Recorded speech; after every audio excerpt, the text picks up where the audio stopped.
Festiie fam, the time is now. Festival goers unite. Welcome to the Festiie Files, where we highlight the creative and inspiring people who bring the festival experience to life. So whether you're somebody in the crowd at a festival, whether it's your first festival, whether you're a vendor at an event, whether you're somebody backstage, or whether you're the person providing the beats, like the person that we have today is. We all contribute to the festival experience, and you know what? We can all collectively grow together during these times. My name is Desmond Beristain. I'm the CEO and founder of Festiie, the Festival Smart Band. And today, folks, yes, we have a Chicago native. He's a self-taught music producer and DJ. He's leading the new wave of tech house, super groovy stuff. And he actually has 12 tracks that have ranked in the top 100 tech house on Beatport. So this guy is, 2020 is a big year for him. Even though he's not able to be at, physical festivals, still going to be a big year. Ladies and gentlemen, welcome John Summit to the Festiie Files podcast. John, what's up, man? What's up, man? Thank you for having me. Oh, yeah, most def. Oh, yeah, everyone, I forgot to mention. His last tweet said, gonna write a lot of music this week. Be right back. So, big week. He just said it. Staying proactive. And how's it been, John?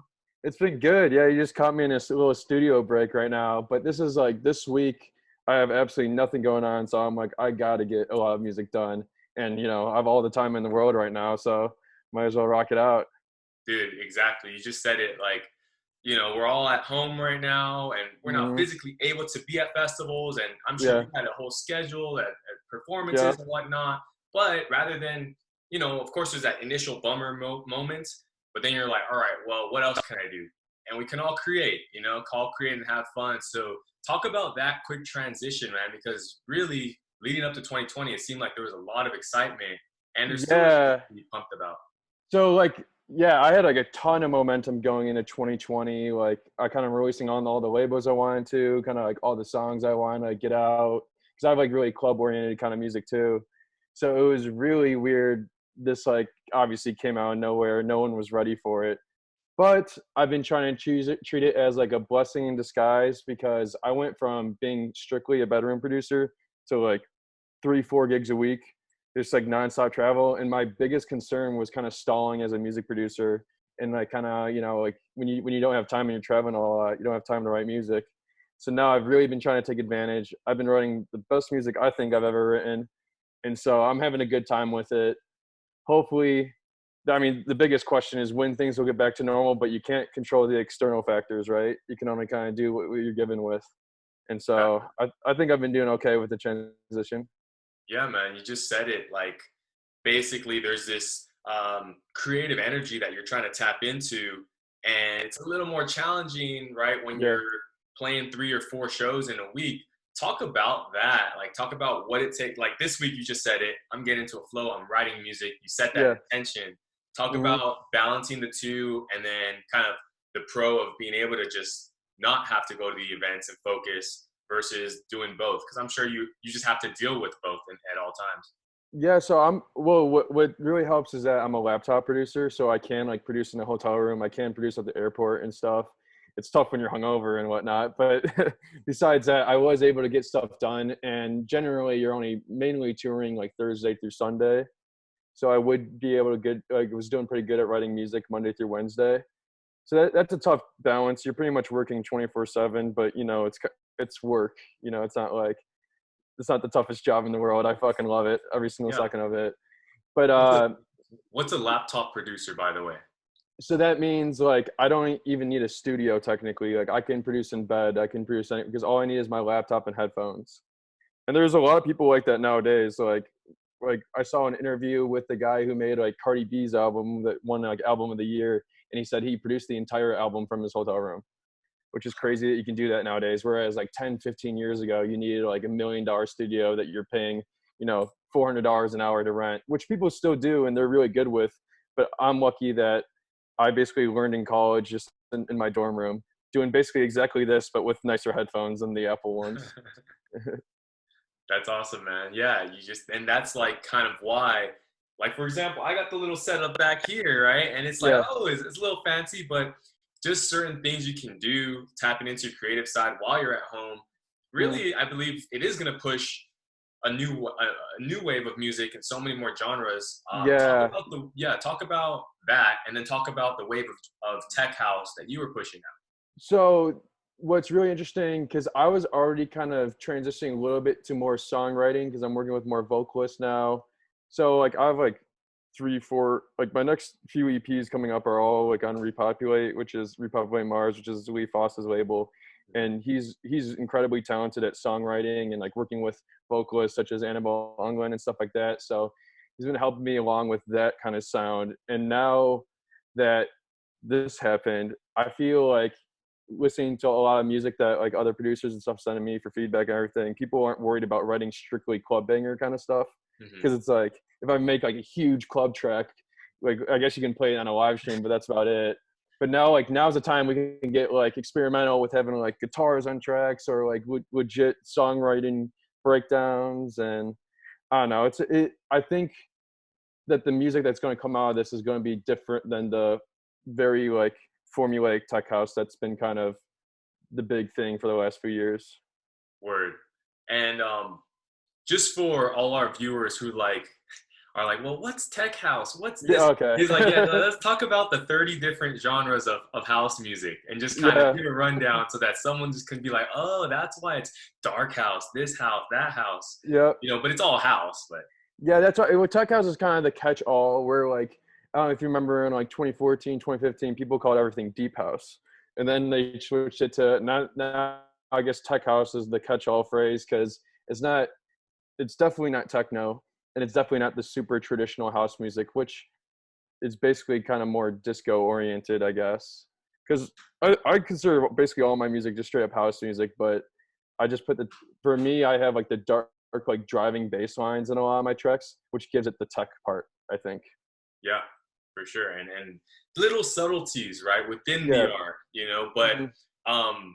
it's funny. One of the most important elements, this is what you said, the Mhm. most important element in dance music, making the crowd dance. So Yep. we're talking about house and these different genres, but the number one genre is making people dance. Talk about that and why you came up with that quote. Well, I guess because like everyone kind of discusses the intricacies about genres and like different, opinions and everything. But like as a DJ, you literally are just trying to make the crowd dance, and I'm trying to make myself dance too. What's cool, what I love about house music is that everyone was a fan first before they became a DJ, and like most people DJ'd before they started producing too. So when you're a DJ, you like the only thing you care about, right, is making the crowd dance.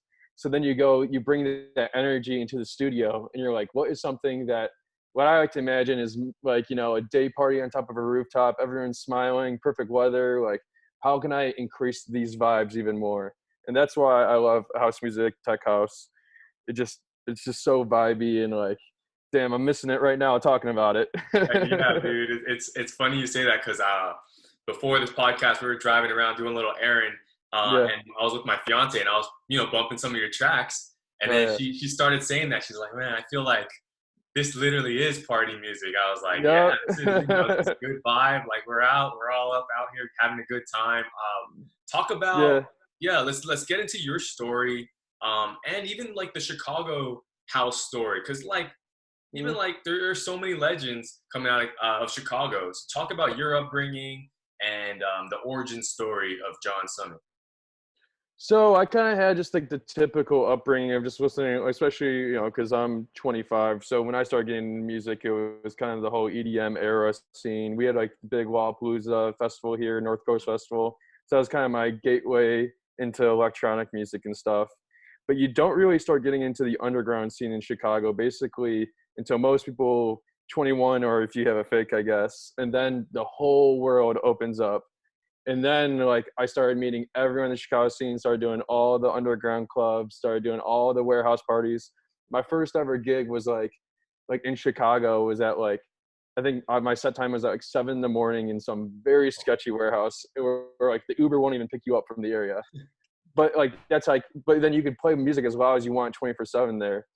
And so yeah, and then what's cool though is that like I was like what 21 on the lineup, and then I have like there's like 40-year-olds on the lineup, 50-year-olds, like everyone in Chicago reps house music. There's no age gap. There's no, gender, sexuality, anything, like anything goes, Yeah. And I was lucky that like I had a lot of the Chicago kind of legends and stuff who like really supported me from day one, which I don't know how that happened, but like the owners of Spy Bar, which is like kind of the very established club here, have been supporting me since day one. I've had Gene Ferris, has been one of my best buddies since day one. Ron Carroll, who's been in the scene forever, he's a good friend now. Like it's crazy the sense of community here, because Chicago is a big city, but not too big, Hmm. I guess. But yeah, I feel like when you're new and stuff, I thought they were gonna be like who the hell is this new kid? But if you I don't know, if you show that you work hard, you're actually in the studio and you have like a legit passion for it, everyone's about it.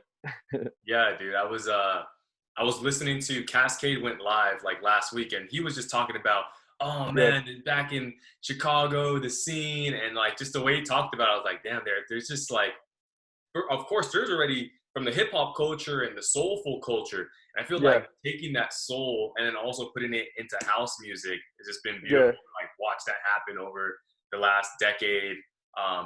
So yeah, yes. what made you decide like, all right, I'm gonna produce music and then I'm gonna teach myself how to do it? I literally kind of just like exactly how we were talking about before, where like I went to like some of the day parties and stuff, and like kind of like the underground ones, and I just had the time of my life. And then like the DJs are so relatable, and then like I just like immediately was like, I want to do this. I feel like that's like kind of the same story throughout not just America, but throughout the whole world. Is that I feel like that's how most people get into it too. And then I just like I downloaded Ableton, and I within a week I was already making my first tracks. On like I didn't give myself any excuses or anything. And this is when, so the summer before going back to college, that's when I did all the partying and stuff in the city in Chicago. And then I went to school. I got the blanket here, Yeah, yeah. University of Illinois in Champaign, where we did have an underground, like we have a house scene. Like Green Velvet went to school there. He got his masters there too. Word. J Flip, if you know her, went to Yep. Champaign. And so I knew the guy she made music with and stuff. And he helped me like figure out Ableton and everything.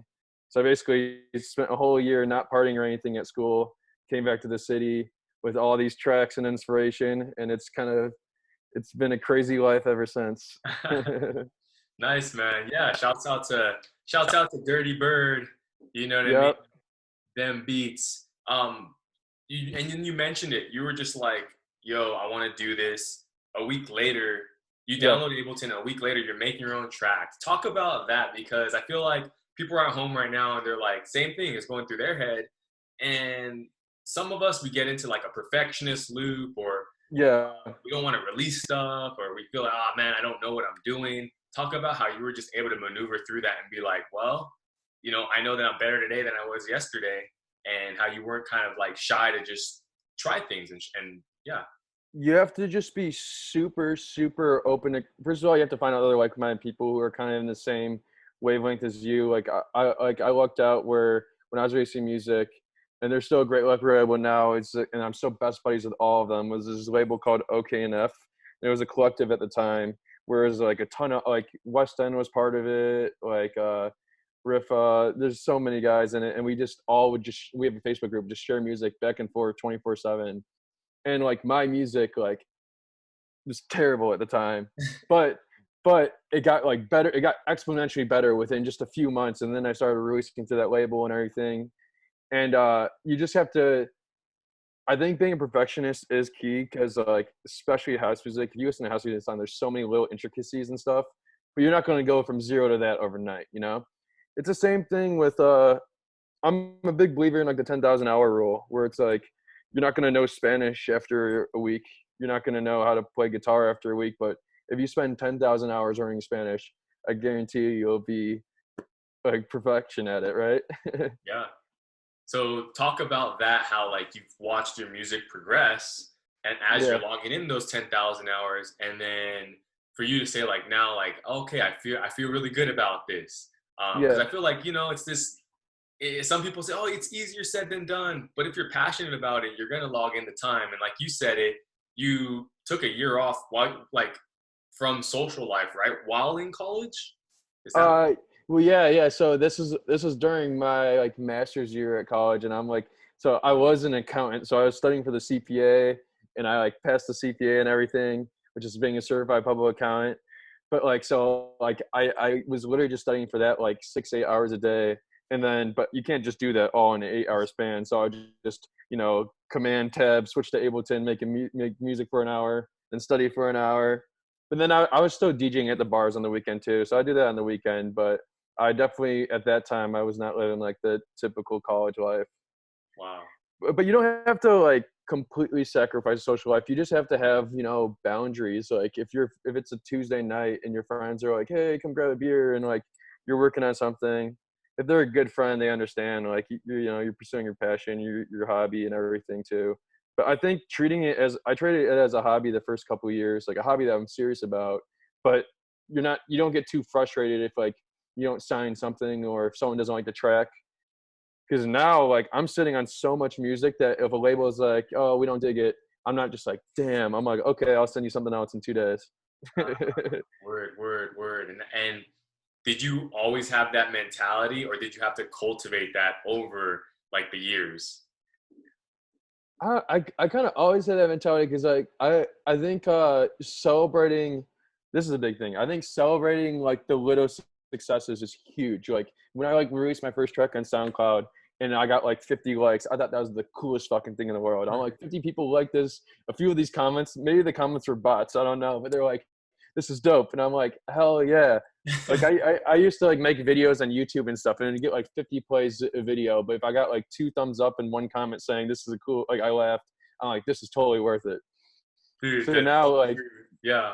Like we have this quote, it's like if one person likes what you're doing, like amazing, you know. If two yeah, people, it's then worth. you're just like, what is going on? And then if 3 people like it, it's like, oh, I've won the lottery, you know. And if you Literally, treat your projects like that, where you know what, somebody's gonna like it, it's gonna brighten somebody's day, someone's gonna vibe to this, like it'll just make it that much more, fruitful and gratifying for you, creating, just knowing that someone's receiving it. You know what I mean? exactly. And then especially at the time, like I wasn't doing it like full time or thing, so it's like I'm still doing the accounting thing, and I'm doing well in the accounting. So then it was like strictly the hobby, but I took it really seriously. So it just like obviously I didn't need a dime or anything, just to know that people were enjoying themselves. And now when I release a track, I get like tagged by like 1,000 people sharing on their stories and stuff, and it's like it's overwhelming, like receiving all that love on stuff. Word. So yeah, like, but then you can't like put all your eggs in one basket, like I said, where if you put all this in one song, you spend months and months making one song, and then you release it, and you don't, and if you have this in your head that like, oh, I have to get top 10 on this, otherwise it's not worth it. That's not a good mentality to have, I think. So celebrating the little goals and then, just building upon it. For sure, man. Exactly. If you don't set these expectations, because now you're putting limitations on in being able to enjoy what you've created, right? As Yes. opposed to like just I'm gonna create it, and obviously I love it, and I hope others love it.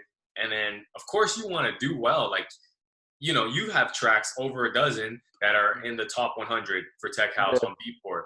And that's great. But you said it. You didn't go into it like, all right, this has to be in the top 100, right? No, even like some of my biggest tracks, like I don't even know want to list which ones. I wasn't even gonna send the label. I didn't like have any faith behind it at all. And then I sent it, and then they're like, "We love this," and then like ends up getting played everywhere. And then I see it played festivals and stuff, and I'm like, "Holy shit!"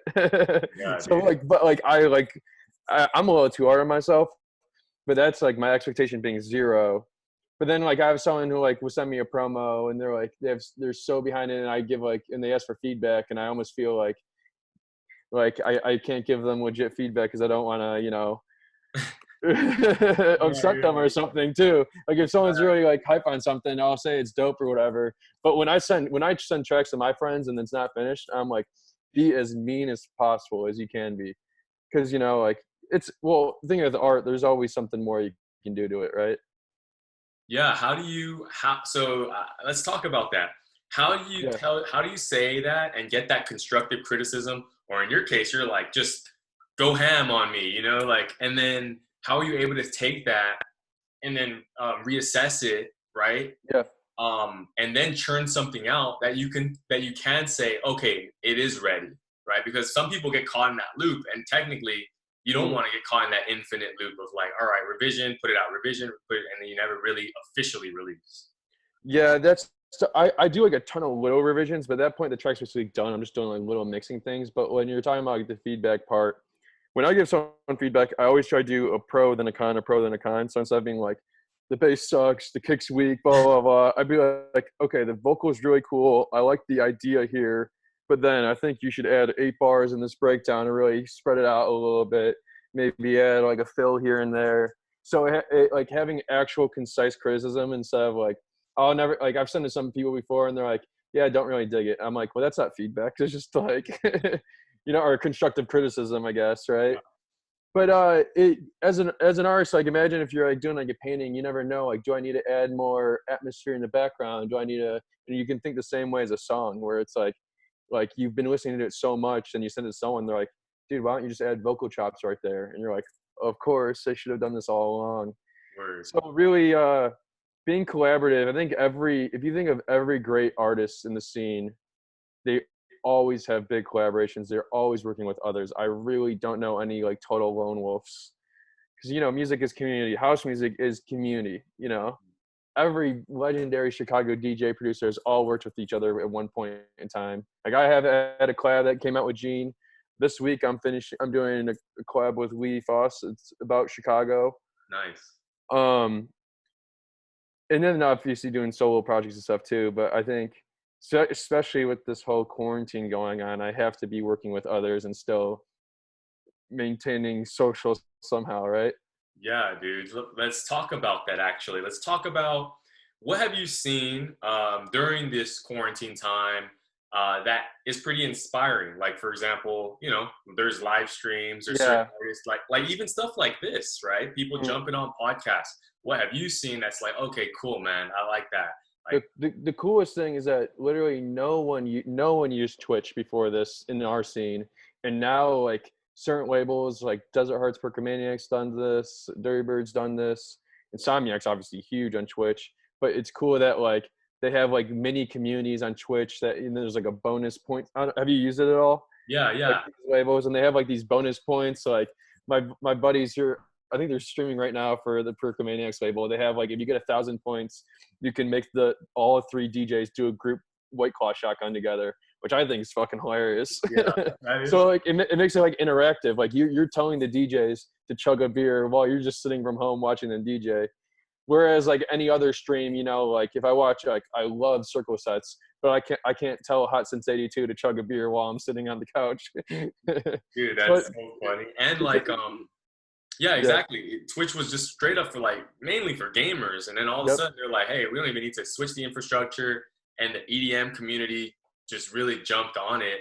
And then now you're seeing features pop up with more of the, like you said, interactions, like literally lifetime interactions with artists. So I think that is a positive now where artists are able to kind of just form a little more intimate bond with their followings while still growing their following. Totally. And then you could get people getting a little more creative and doing like funny, like because if I'm watching a Twitch stream, I'm not like chin stroking like are they like perfectly beat matching this next track and the other. Where I'm watching some now, they play like funny tracks in between or something. They just a lot of doing stuff you can't do before because it's a funny time right now and you gotta kind of make the most of it. And everyone at the end of the day, everyone in the music scene is a music snob in some sense of the word, right? But right now, like everyone's just trying to be entertained. People are just trying to have a good time and getting through this shit, right? Dude, 100%. The sense of community is huge and stuff right now. So I think we're doing well in the music community. Oh, for sure, exactly. And as you mentioned it, even though we're not physically able to be there, the spirit is there. People are trying different things from a production side and from a performance side as well, like throwing in tracks. One of my favorite artists, Porter Robinson, he threw in a little B. You know who threw in his track, and I was like, no way. Yeah, like, we probably wouldn't drop that main stage, but because it's a live stream, like fuck it, dude. Yeah, exactly. And exactly, it's like you see an artist do something while tens of thousands are streaming it, and it's like, damn, that's cool. Like you're living, you're having fun with the moment right now, and we can all do that, right? We can all do that. how can people at home right now, not just the artists, but how do you Yeah. think people at home can continue to elevate and shed that positivity moving forward? I That's a good question. Um, I love like the sense of community on like I'm like a big Twitter guy. I love that because I feel like you can be very personal and stuff. And then on I don't know how to really continue this community. I think just kind of like all these natural organic ways coming out, whereas the Twitch streams, Facebook groups, watching parties, Zoom parties. You know, like a lot of these like festivals and stuff have like like open Zoom parties. You can just join in and talk to anyone there too. But I really think everyone's like doing everything they can right now, and hopefully things will slowly get back to normal. I do know, like, I feel like all the parties when things like I don't know any dates, whether it's August or whatever, Hmm. but it's going to be local DJs and stuff because the funds are not that high. Like it's not going to be full cap, so you can't get like a huge Porter Robinson's not going to play 100 cap room, right? Yeah. So I think just like supporting your local talent in your local venues and having a community out of it. That's like I said before about Chicago house music is that the community here is amazing. Like you can have any local DJ a club right now and it would sell out like this. That's awesome. Or not, I don't know if every city's really like that. Yeah, I hear about like every time there's a like Spring Awakening or Lollapalooza, just like large festivals out Yeah. there. It gets crazy like after the festival because Oh all my these god, the clubs, parties right? after the festival. Yeah. That was my first like legit house show. It was like after like Spring Awakening or something, and I went to the Mid at the time, and that was my 21st birthday, and it was like Jamie XX playing, and Wow. I had like the time of my life, and like everyone there came from Spring Awakening. It's a city that doesn't really sleep. It's Dude, I gotta get out cool. there. So, you mentioned something about so you're a CPA. You're still a CPA? Yeah, I think it lasts till like I think I got like a few more months on me. Man, so how does that happen? How do you literally go from CPA? It's funny, Yeah. I was an accounting major as well, actually, so I Oh, can no way. kind of relate a little bit. Yeah. Then all of a sudden, I got into tech hardware and making a product, and that's totally different than accounting. Um, Yeah. how do you go from that to the music, and then if you're still are you still considering like I might just on the side dabble a little bit or No, so the reason why I was an accounting major is because I always knew I wanted to do business somehow. And then I don't know if you're the same way with accounting, but everyone's like that's the most diverse business degree you could get because you can be a CEO, you can be a CFO, you can do anything being an accounting major. And you would definitely agree with you doing the tech yeah. in Festiie that like I think I use my business degree way more than when I was an accountant. Because when I was an accountant, I just did like straight up Microsoft Excel, like kind of office space, like changing 99 to 1,000 kind of thing. Where now, like, even though, I'm a DJ producer, like there's so much business that comes with it. Even just deciding like what record labels to sign with, how to promote and market my music, how to accept fees. And like I got an agent and manager and stuff, but I really am like the CEO of my own company. Yeah. So I I I guess I don't know. Would you kind of agree that you use your business degree for sure, even though you're not per se doing debits and credits right now? Straight up, man. That's straight up.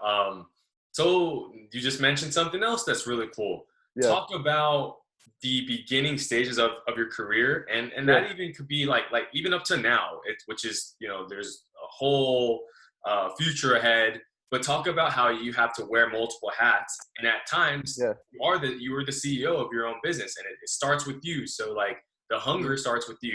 You're taking on multiple jobs, you're doing a bunch of stuff, and then it trickles down as you grow your team. Because if I'm someone at home and I'm like, I have aspirations too, talk Yeah, about that and maybe some tips for somebody that's like, man, I have good music, but I'm not getting plays or I'm not getting out there or yeah.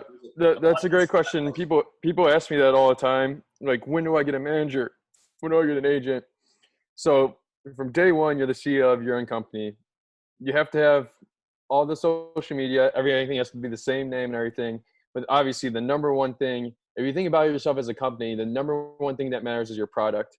So what I like to like compare it to is Steve Jobs and the iPhone, where the iPhone's amazing, But then what made the iPhone is that they had such a great face to the company that could sell it and want everyone to have it. So if you have this amazing song, you can't just put it on SoundCloud, not promote it at all, and then expect it to be the next big hit. That happens once every 3 years. Someone gets that lucky. So you really do have to have everything dialed in. There's a ton of different sources and stuff on YouTube, but I think just being self-taught and looking at your favorite artists to see how they do it, whether it's doing, a little music video for your track that you released. It helped a lot that I was already DJing when I was releasing music, so I could like get videos of me DJing the track. And if you see a crowd go off while I'm DJing, they're like, as another DJ, you're like, I should probably get this track on Beatport. And so that's what really helped my Beatport sales. And then once I had like the big guys in Chicago start like supporting it, and then I got videos of like Gene Ferris and stuff playing my tracks out, it was kind of a waterfall effect. But I didn't get a manager until a few EPs in. I didn't get an agent until like a few months ago, when I've like been in the scene for a while now, because me and my manager were getting all the gigs at first. But yeah, I think just everything being natural, but kind of just look at your other artists and see what they're doing and see what they're doing that you could do as well, but obviously with your own take on it. For sure. Exactly, dude. And literally said it, you're going to have to do the initial push in the beginning. Yep. And assume that responsibility, right? Don't be upset because that's what you have to do. Like, it's your brand. That's actually beautiful that you have control over that. You know what I mean? Like people are like, oh, I made a track, but I don't want to. I hear this all the time. Like, I hate social media. I hate how I have to market my track. It's like, if you really love the product that you made, you would do anything to make it, like people hear it. And I don't think you should over promote something, like post every single day. Have you heard my track yet? Have you heard my track yet? But like, you should be proud of your work and present it. And then if you have a good community of people who we all like support each other, that was really important when I started. Kind of talked about before how I worked with like a like-minded producer community. Yeah. That like, if you guys all support each other in like a natural, like I genuinely, fuck with these guys' music, I think it helps having that sense of community. And then, before you know it, one person shares to 5 of their friends share it to 10 of their friends. Then you have 100,000 plays on your track, and you're like, how the hell did this happen? Exactly, man. And well, I'll tell you, the first step in getting it to happen is releasing the track, right? So you have to have the product. That's rule number 1, right? Yeah. What is it, or when do you know that your song is ready to go out into the public? That's when I use a lot of other people's help. I've only self-released like a couple tracks, so every label has like an A&R and stuff, so that you will send it to them, and then once again you have to be good with feedback. Where people they're like, oh, the label doesn't want it. I'm like, do they not want it, or did they suggest something to help build it along? But when I was DJing a lot, if you're like a resident DJ, you can just DJ at the club, and then also comparing to other tracks. House music is nice because like when a house music track is kind of done, right? Like if it goes well in the club, if it mixes well in the tracks, if it has like a beginning, like an intro, a main section, and an outro, you're pretty much good. Right now, I do get a little hard on myself now because I want to make sure that it's like a hit. Because there's no real point in just like releasing kind of filler tracks for me right now. But house, it's corny, but house music is a feeling, and if you're feeling it, I think it's ready to go. Yes, dude, there it is. Feeling. And you just said you experiment sometimes, right? You can actually play some stuff in the club. Talk about that, because on this side of the deck, yeah, I'm doing my thing, man. I'm showing you my best, latest moves. But you're making me do that.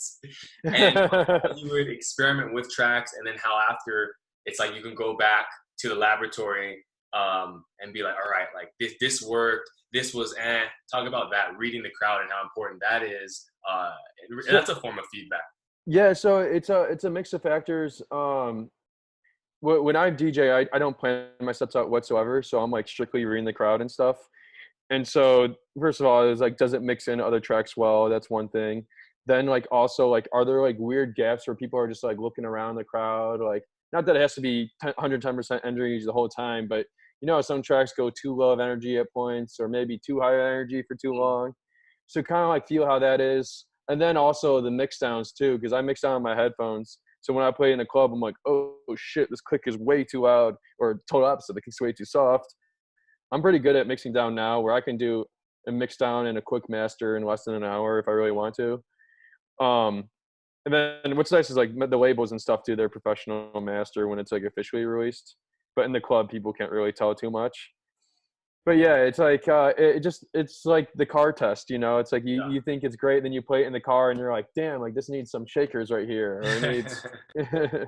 Yeah. But yeah, I know some people like Jamie Jones, for example. He'll road test a track for 6 months and like intricate notes to make sure that like everything is locked in. So then when it's finally released, it works in every club, every environment.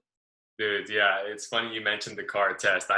One of my good friends who we actually like, he's a Festiie featured artist. But yeah, I spent a lot of times in the car like listening to like 4 different versions of the same song and just like, how does it sound now? And it's funny, man. It's beautiful. It's that process of like, all right, like is it hitting this one too? Is this too much? And yeah, it's I literally test everything in the car, and like my car got like the totally pimped out speakers. It's like got the full Bose surround system, but so it literally feels like you're in the club. But yeah, you got it like, and I'm literally just sitting there in a parking lot, like, yeah. It works though. Exactly, man. And then if you get someone that comes and knocks on your window, like, "Hey, is this you?" Like, Yeah. And then it's like, all right, the track's done. It's good. We're good. Yeah, it's like, yeah, can I get the track ID in? So let's talk about what's next for you. You know, what's the future looking like for you, and then what do you see as the future for festivals? Well, for me, I got like my favorite track I think I've ever made coming out like June 5th, single wise. Hey, And I'm super stoked on it. It comes out on Repopulate Mars. And like the goal was I was gonna do, huge tours and stuff like that after it. But because that's not a thing too much anymore. I don't know what the future is for festivals. I am booked in like a lot of like kind of smaller cap. Like I was supposed to play Seismic in Austin, which is like a house and techno festival, and that got rescheduled I think to September. I'm booked for I'm playing Electric Zoo in New York, which is like a big festival, and that's they still haven't canceled that, and it's in September. So yeah, you don't know what to believe nowadays. I've been talking to a lot of music industry people, and right now they think that like August shows can happen, but everyone always says after that, like no one knows. You have people who say 2022, 2020. I do think hopefully, festivals are going to happen sometime. I can't tell when, but I miss it so much. I know you miss it, of course, too. Yeah. This is supposed to be a big summer, man. Both of us, dude. Just, launching a product and then just literally being at festivals. Like, we're so stoked for that. Especially, even for you, you're like, man, this is it. I remember looking in like 2019, it was like 2020, big year. And then literally, I've never played a festival either, too. So I was supposed to play like this was going to be a big summer for me, but then it's like I'm not salty about it all because everyone's in the same boat. It's not like, oh, like poor me, like everyone. So I think there is going to be a big sense of community about it. I think when they do start to happen, they're going to get crazy support. Everyone wants to support their local festival. Like everyone wants to support anything that like your product, and I don't know, like once it happens, it's going to be beautiful.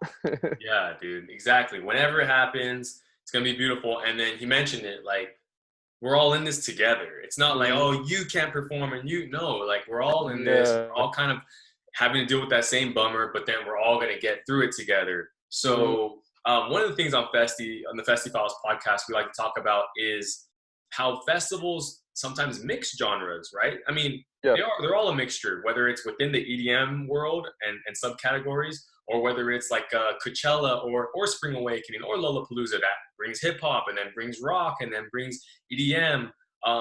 Talk about your own appreciation for like other genres within EDM and even out of EDM.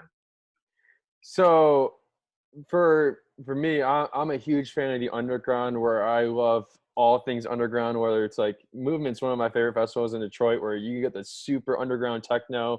You have like the drum and bass, which I love, all types of house, disco, tech house.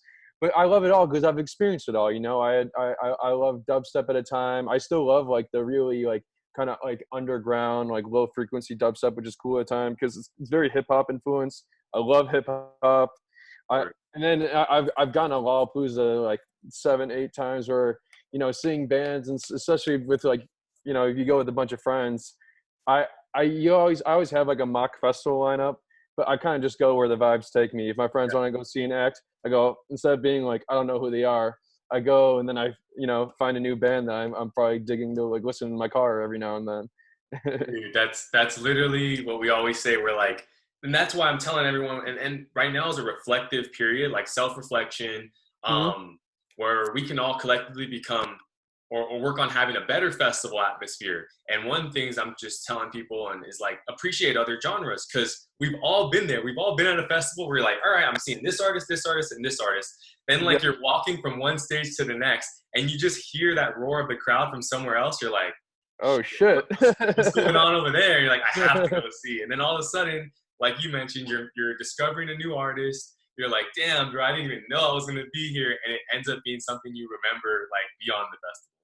No, seriously, and that's happened before, like Electric Forest, where like I got like drawn into like the bass stage because I was like I heard like the funkiest bass sound, and it was like the coolest stage, and I checked it out and I loved it, and then like the people around us were dancing with us, and then like when it ended, like okay, let's go see Claude at, you know, the house stage, and the people we just met at the stage are like, oh, we've never heard house music before, blah blah. I'm like, well, if you like this, I'm sure you'll like this. Let's check it out, and so. I don't know. I always leave a music festival being a fan of 5 more acts at least, you know.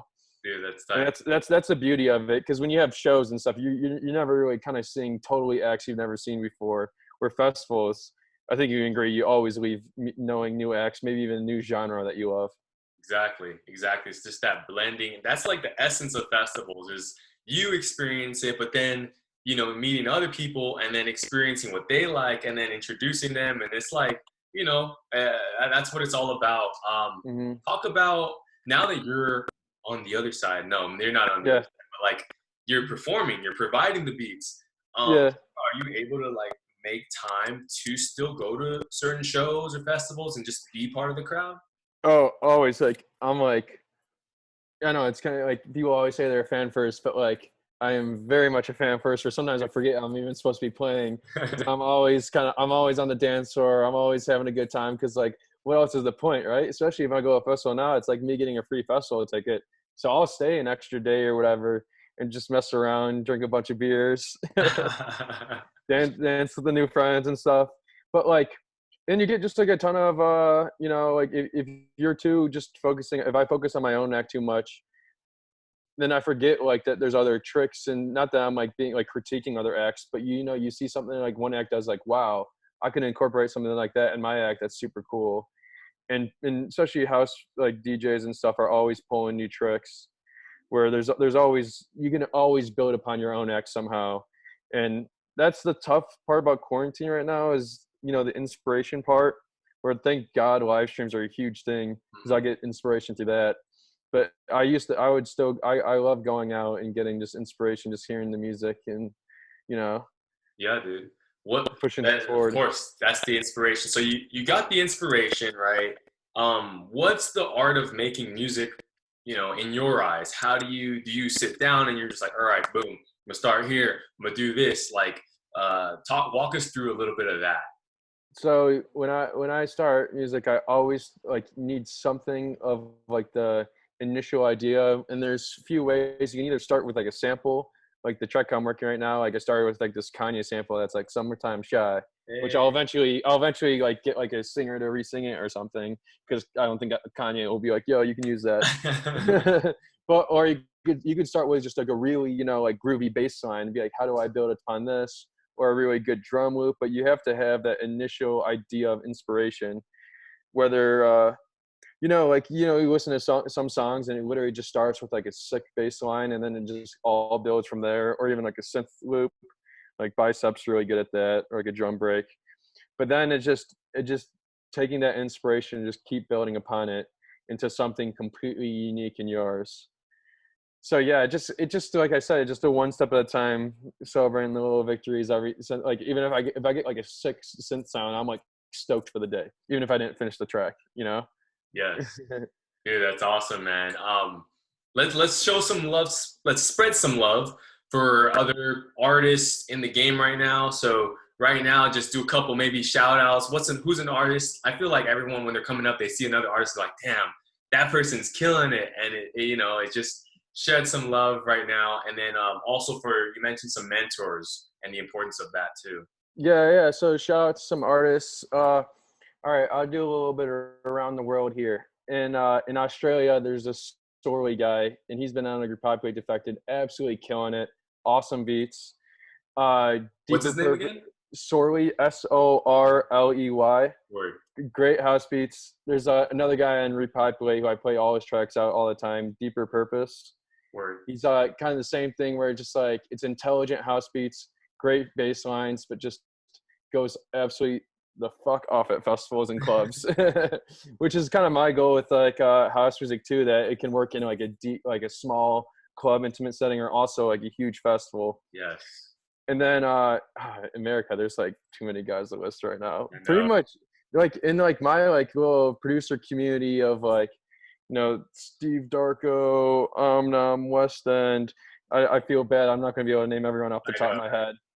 But then, yeah, just like, I don't know. I'm super excited with the growth of music. I feel like when festivals and clubs open back up, there's going to be like a new wave of house producers that have been really busting their ass. Yes. And people are so supportive of new acts nowadays where you don't have to be like in the scene for 15 years for people to show up to shows anymore. Exactly, dude. Just wrapping things up, a couple quotes, right? You just threw out an epic set. It was a live stream set, and then at the end, they pass you the mic, and they're like, yo, spit something to the crowd who's at home right now. Now, I'm not going to have you freestyle in terms of like rap. I'm the worst freestyler. But just, send some words of positivity just to everyone at home, the community, because you mentioned it. We are going to be back out there. We're going to be there, and we're going to be proud and happy of all the innovation that's happening right now. Yeah, so what I like to say is that no matter how long we're stuck at home for, we're still being able to connect together on the internet, still be able to listen to music and vibe together. As long as we maintain this positivity, you know, the longer we wait, the better it's going to feel when we're finally out, right? So if we keep supporting music, listening to music, supporting each other, not just artists, but the general whole community, eventually this is going to be the best fucking party of all time when we all get out there. And just, support your local scene, your local music, and we'll make it through. Yes. Hopefully. Dude, that was it. That was perfect. Support your local scene. Support local farmers, support local stores, local businesses. Like, you know, we all got to look out for each other. And that's one thing when we go back into the festival community in physical form, look out for each other while you're at a festival. If you see somebody wearing something cool, be like, hey, that's awesome. If you see somebody repping the Fighting Illini and you're rocking with them, you're like, hey, you know, so just like, have that spirit up. John, how can we stay connected with you? Because if we're inspired or moved by this and just want to reach out and say thanks, or if we want to listen to some fire beats, where do we go? Well, I'm John Summit, of course, on Spotify and stuff. And then I'm super active on Instagram and Twitter, where I try to, you know, detail my daily life and getting through this shit. But my socials it's John Summit. Word. All one word. There it is. And then one more time, what's that track that's releasing soon? You mentioned it. Oh yeah, it's called Forgotten One. It's out June 5th. I play it every set. I'm playing a live stream this Friday on Twitch. I'll play it then, and I'm like seriously so stoked to get it out. So hopefully it'll bring some good vibes, right? Dude, most definitely, man. That's awesome. Well, we appreciate you coming through to the Festiie Files podcast. We're going to link all John's information in the description. And yeah, dude, thank you, man. Like, it feels good just, you know, connecting and spreading that positivity, dude. Like, we all need it right now. You know, we're all going through it, but we know that we're going to come out better for it because we have to.